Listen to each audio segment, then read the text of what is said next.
এবং আল্লাহর কাছে দোয়া করছি আল্লাহ যেন তাদের শাহাদাত কবুল করেন।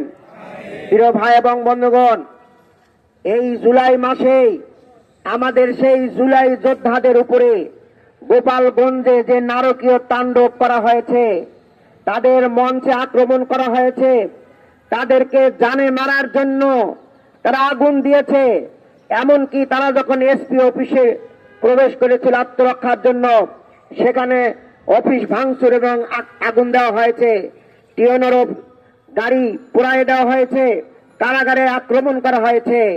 প্রিয় ভাই এবং বন্ধুগণ, আওয়ামী ওই দুঃশাসন মানুষ 1 বছরে অনেকটা ভুলে গিয়েছিল। মানুষ মনে করতেছিল যে আস্তে আস্তে তাদেরকে ক্ষমা করা যায় কিনা। প্রিয় ভাই এবং বন্ধুগণ, বাংলাদেশ জামাত ইসলামী শুরু থেকেই সোচ্চার ছিল, যারা গণহত্যা পরিচালনা করেছে তাদেরকে আইনের আওতায় আনতে হবে, তাদের বিচার করতে হবে এবং দৃষ্টান্তমূলক শাস্তি দিতে হবে। কিন্তু অন্তর্বর্তীকালীন সরকার কি কারণে গড়িমসি করছেন আমরা জানি না। আজকে আমরা দেখলাম জুলাই যোদ্ধাদেরকে প্রাণে মারার জন্য তারা যে ব্যবস্থা করেছিল, সারা বাংলাদেশ থেকে সন্ত্রাসীরা সেখানে জড়ো হয়েছে, তারা অস্ত্র শস্ত্র নিয়ে সমাবেশে হামলা করেছে।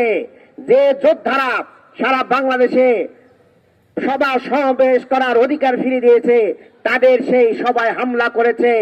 আমরা মনে করি ওই নাহিদের উপরে হামলা হয় নাই, এটা জুলাই আন্দোলনের উপরে হামলা হয়েছে। আমরা বলবো ওই আওয়ামী এই যারা সন্ত্রাসীরা সেদিন হামলা করেছে, খুব দ্রুত তাদেরকে গ্রেপ্তার করে আইনের আওতায় আনতে হবে। আর যারা আইন শৃঙ্খলায় নিয়োজিত সদস্যরা যারা দুর্বলতা প্রদর্শন করেছে, তাদেরকে তদন্ত করে তাদেরকেও শাস্তির ব্যবস্থা করতে হবে।